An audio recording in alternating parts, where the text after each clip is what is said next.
Hello friends, my name is Manisha Siag. I am lecturer of computer science in Women Polytechnic College Bikaner. हम 205 subject पढ़ रहे हैं digital circuits का। तो इसमें हमारा अब नेक्स्ट टॉपिक मल्टीप्लेक्सर है। बहुत इंपॉर्टेंट टॉपिक है ये। Multiplexer is a digital circuit that has multiple input and a single output. हम अपनी डे टू डे लाइफ में भी देखते हैं कि जो भी हमारी रिक्वायरमेंट्स क्या होती हैं कि हम काफ़ी सारे इनपुट को एक ही लाइन पे भेजते हुए एक output at A time select करते हुए लेते हैं। Selection of one of the n inputs is done by the select inputs। इसमें क्या होगा कि खूब सारे तो इनपुट होंगे, एक आउटपुट होगा और कुछ number of times selected line होंगी। It is also known as data selector और उन लाइन को हम कहेंगे data selector.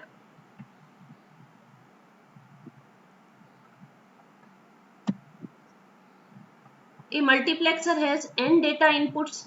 n data inputs होते हैं एक मल्टीप्लेक्सर में। एक आउटपुट होता है क्योंकि इन नंबर ऑफ इनपुट्स को हमें एक आउटपुट लाइन पे भेजना होता है। m सेलेक्ट इनपुट्स होते हैं, यानी अब ये होंगी कितनी, 2 m जब n के इक्वल हो उतने m अपने को सेलेक्ट करने हैं। यानी अगर अपने को 2 इनपुट है तो एक सेलेक्ट लाइन होगी, अगर 4 इनपुट है तो 2 सेलेक्ट लाइन होगी, अगर 16 इनपुट है तो 4 सेलेक्ट लाइन होगी। तो सेलेक्ट लाइन होगी m, m implies to 2m equals to n satisfied करना चाहिए। अब ये देखते हैं, एक सिंपल ब्लॉक डायग्राम है मल्टीप्लेक्सर का। n क्रॉस 1 होगा क्योंकि हमेशा मल्टीप्लेक्सर का आउटपुट 1 आएगा। n क्या है, नंबर ऑफ इनपुट लाइंस हैं, D0, D1, D2 से लेके Dn-1 तक, और क्योंकि 0 से शुरू होगा तो n-1 तक हो गए। और सेलेक्ट लाइन कितनी होगी, m होंगी और वो 2m इक्वल्स टू n होना चाहिए। तो S0 से लेके 2m यहाँ की इनपुट लाइंस है। तो ये ब्लॉक डायग्राम है। अब कितने मल्टीप्लेक्सर होते हैं, 2x1 हो सकता है, 4x1 है, 8x1 है, 16x1 है।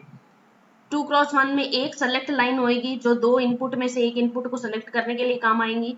4x1 में 2 सेलेक्ट लाइन होंगी जो 4 इनपुट में से एट ए टाइम 1 को सेलेक्ट करेगी। 8 में क्योंकि 2⁵ इक्वल्स टू 8 होता है तो 3 सेलेक्ट लाइन होंगी, और 2⁴ इक्वल्स टू 16 होता है तो यहाँ पे 4 सेलेक्ट लाइन होंगी जो कि 16 इनपुट में से किसी एक आउटपुट को एट ए टाइम सेलेक्ट करके मल्टीप्लेक्सर का आउटपुट देंगी।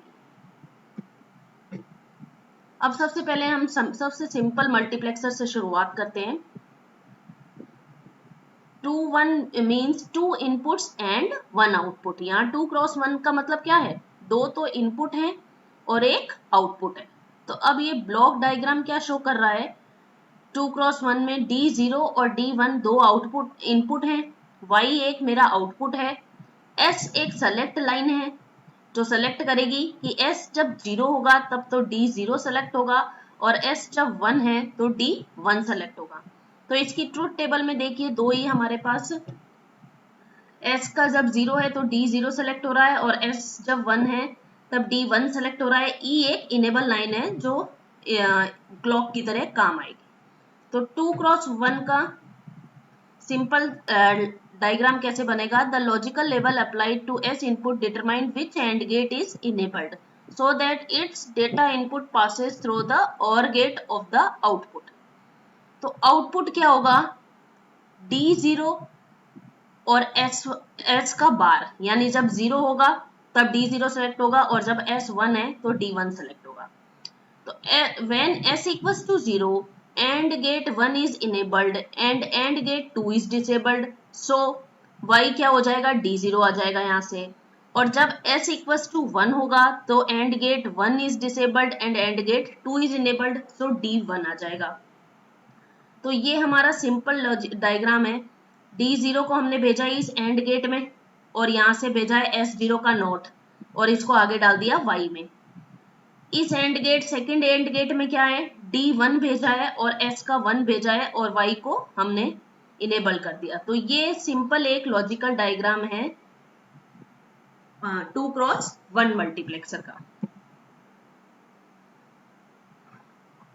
ऐसे ही हम देखते हैं 4x1 मल्टीप्लेक्सर। इसके ब्लॉक डायग्राम में हमारे पास 4 आउटपुट हैं, 4 इनपुट है सॉरी, और 2 हमारे पास सेलेक्ट लाइंस हैं और एक आउटपुट है। जब दोनों सेलेक्ट लाइन 0 होगी तो D0 सेलेक्ट होगा। जब दोनों सेलेक्ट लाइन एक 0 एक 1 है तो D1 सेलेक्ट हो रहा है। ट्रूथ टेबल में देखिए एक 1 एक 0 है तो D2 सेलेक्ट हो रहा है, और दोनों 1 1 है तो D3 सेलेक्ट हो रहा है। ये इसका लॉजिकल डायग्राम है 2x1 मल्टीप्लेक्सर के। आगे इसको एक्सटेंड करते हुए S1 और S0 जब दोनों 0 0 हो तब D0 सेलेक्ट होगा, तो इन दोनों का, ये तीनों का एंड करके हमने इस और में डाल दिया। फिर है S1 बार और S0 और D1, इसका एंड करके डाल दिया। S1 S0 not and D2 को हमने एंड कर दिया इधर S1 S0 और D3 को एंड कर दिया। तो इस तरह से इस लॉजिकल डायग्राम से हमें सेलेक्ट S1 और S0 की सहायता से D0 से लेके D तक के आउटपुट सेलेक्ट करते हैं। तो ये क्रॉस 1 का लॉजिकल डायग्राम। अब हम देखते हैं कि 8x1 मल्टीप्लेक्सर कैसे काम करेगा। इसमें 3 हमारे पास सेलेक्ट लाइन है और 8 आउटपुट है। तो हर एक कंडीशन में 0 0 0 होगा तो D0 हो जाएगा। इस जैसे 2 से हम 4 को सेलेक्ट कर रहे थे, वैसे ही यहाँ पे हम 3 से 8 को सेलेक्ट करते हुए ये वाला डायग्राम बनाएंगे। इसमें देखिए ये हमने 8 एंड गेट का आउटपुट डाला है एक और गेट में। तो ये 8x1 का मल्टीप्लेक्सर का डायग्राम है। तो ये इस तरह से मल्टीप्लेक्सर काम करते हैं, जिसमें हम सेलेक्ट लाइन के थ्रू आउटपुट इनपुट को सेलेक्ट करते हुए एक आउटपुट लेते हैं। Thank you.